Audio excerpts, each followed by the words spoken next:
There are hundreds, if not thousands, of Civil War diaries written by the hands of soldiers and civilians on both sides of the war that have been published, read, and scrutinized over the years. Countless more went unpublished, as their authors had no intention for the world to read their private diaries, so their written Civil War memories have been in a box in people's attics for 160 years. Most of these Civil War diaries are from the Eastern Theater, like Mary Boykin Chestnut's Civilian Diary, or Louis Leon's Diary of a Tar Heel Confederate Soldier. However, there's a small goldmine of Civil War diaries by both soldiers and civilians that give us an idea of wartime life across the Wild West. Here are 5 Civil War diaries from the Wild West that I'm pleased to share with you. The first gives us a taste of wartime life in Southern California. This is the diary of an unknown soldier in the California Volunteers. He never wrote his name down, and we have no idea who he was, only that he was in Company G of the 1st California Infantry Regiment. He only wrote entries for 3 weeks in August and September of 1862, but those 3 weeks give us vivid details of camp life for the California soldiers as well as the infantryman's life on the move. In these 3 weeks, the unknown soldier's detachment escorts a shipment of gold coins being hauled from Southern California to the Arizona Territory just after Tucson was taken by the Federals. This reminds us of how important West Coast gold was for paying for the Federal war effort, and how vital California volunteers were towards that end. Life was often slow, and soldiers did what they could to pass the time, like hunting waterfowl in the wild wetlands of present-day Orange County, or swimming in Lake Elsinore, which they knew as La Laguna Grande, meaning the Big Lagoon.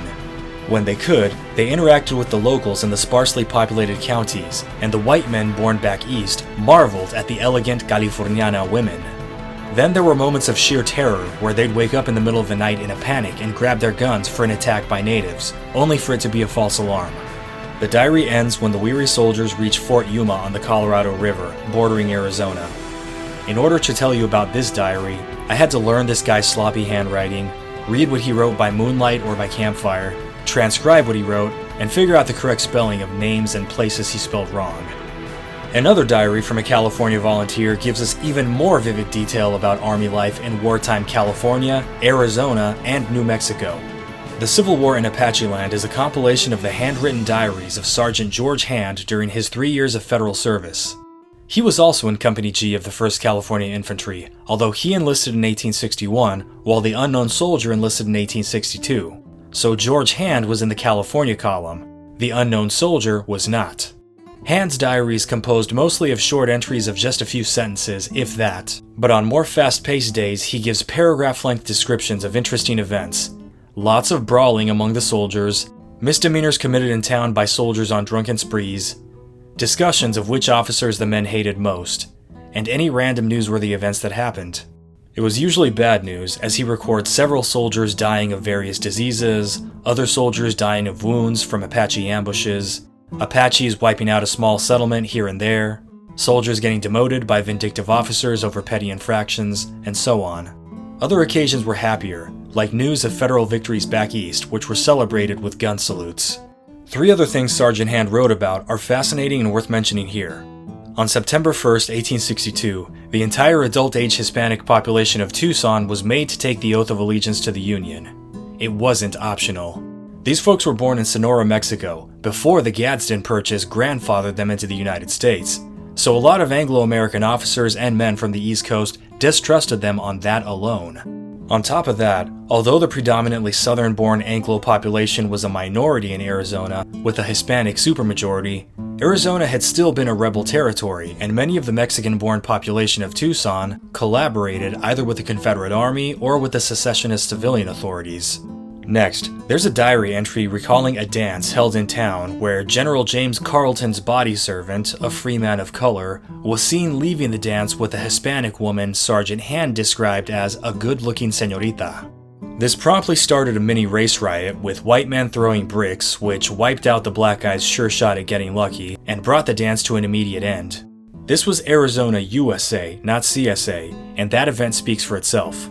Hand was definitely a man of his time, and throughout his writings he uses racial slurs for Hispanics and black folks. Third, by 1862, there was at least one small group of Apaches that had decided to coexist with the Anglo and Mexican populations. Unfortunately, we don't know what band they were from. Hand interacted with them several times, but he unfortunately didn't identify them as anything more specific than Apache. This group periodically went on raids against other Apaches, denoting that there was at least one band or splinter group in a state of civil war with the bands united under Cochise. This diary is incredible. You can get the 3 years of diary entries in the book The Civil War in Apacheland, available at several major online retailers, or you can read 4 months of diary entries from 1862 in the spring 1985 issue of the Journal of Arizona History. Third, we have the diary of David Hobart Taylor of the 1st Oregon Cavalry Regiment. He kept a diary for 5 months in 1862, which gives us a refreshing taste of the Civil War in the Pacific Northwest. In January and February, he writes about the soldiers stepping out from their cabins to find a foot of snow had just fallen, of being bitterly cold on guard duty, and marching through the snow, guiding their horses to the contractor with the horse feed, since the snow left the roads too muddy for the feed to be hauled into camp. Taylor was a practicing Catholic, and when not on duty or out in the bush, he attended Mass every week and stayed for Sunday school. There were no battles with any Confederates around Portland, where many Federal volunteers were based, or anywhere else in the frontier state. However, there were many interactions with rebel sympathizers. We know that several pro-Confederate newspapers in Portland, Salem, Eugene, and a few other cities were shut down by the Federal Army. Then, in one entry for May 17th, Taylor recounts that his company went marching through Monroe, Oregon, and the pro-Confederate civilians came outside to jeer and make fun of the Union soldiers. According to the entry on February 25th, all the Federal soldiers were cheering at the news of the surrender of Fort Donelson back east. The news was a severe blow to the morale of the local secessionists, and many of the Southern-born civilians refused to believe it, claiming it was a Yankee lie. Despite the lack of Confederates to battle, people still got hurt. On March 20th, 1862, Oregon had received news of the Union victory in breaking the James River blockade, after which Joe Johnston's army retreated from Manassas. The Oregon Volunteers were celebrating this with a 13-gun salute when one cannon's premature discharge badly wounded 2 soldiers. It wasn't at Valverde or Gettysburg, but these Union soldiers did bleed for the cause. When not in camp or patrolling areas populated with Southern sympathizers, the volunteer troops were occasionally sent to patrol the wilderness on the lookout for Native Americans, as the Indian Wars were very much a thing in eastern Oregon. Taylor's diary was published in the winter 2009 issue of the Oregon Historical Quarterly, and I found it on JSTOR. The 4th Civil War diary covers 3 Civil War niches that I like: the War in West Texas, American exiles in Mexico, and Southern Unionists. This is the diary of Kitty Anderson. She was the daughter of prominent San Antonio Unionist Charles Anderson. Her diary gives us a first-person view of the politics in West Texas shortly after secession, the social and institutional hostilities toward Unionists in a Confederate state, her father's arrest for disloyalty to the Confederacy, and her journey into Mexico, where she and her mother stayed in exile until 1863. Her father escaped captivity and then joined the Union Army. He resigned his commission late in 1863 to run for office and was elected Lieutenant Governor of Ohio. Kitty Anderson's diary only covers from the end of September to the end of November 1861, but the editor adds over 100 pages of commentary telling the full story, only a part of which is captured by Kitty's diary. Still, what a diary and what a time to be alive. Last but not least, we have a real treat. Some of you may remember Granville Oury, the former territorial delegate and militia captain in Confederate Arizona who was known as the hero of the Siege of Tubac. Well, his wife kept a diary that begins at the war's end in June of 1865 and covers the early days of Reconstruction in West Texas, as Mrs. Oury leaves San Antonio to meet her husband and go to Mexico in exile among other Confederates for a time.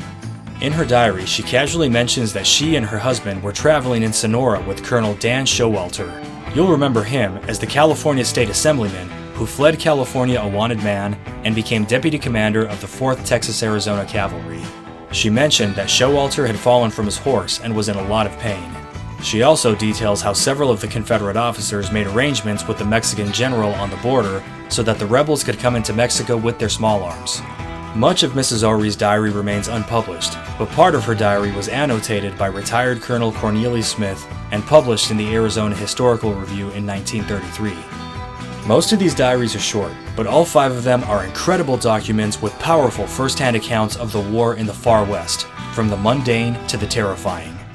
These are diaries by Union soldiers from California and Oregon, by a Texas Unionist civilian, and an Arizona Confederate Army wife. The diaries capture moments in time in the war between the states, from the Texas-Mexico border to Tucson, Arizona, to Southern California, and the Pacific Northwest. These are the Civil War stories they didn't teach you about in school. These are true stories of the Civil War in the Wild West. Thank you for watching, and be sure to check out some of these other videos, which also cover topics that they didn't teach you about in school.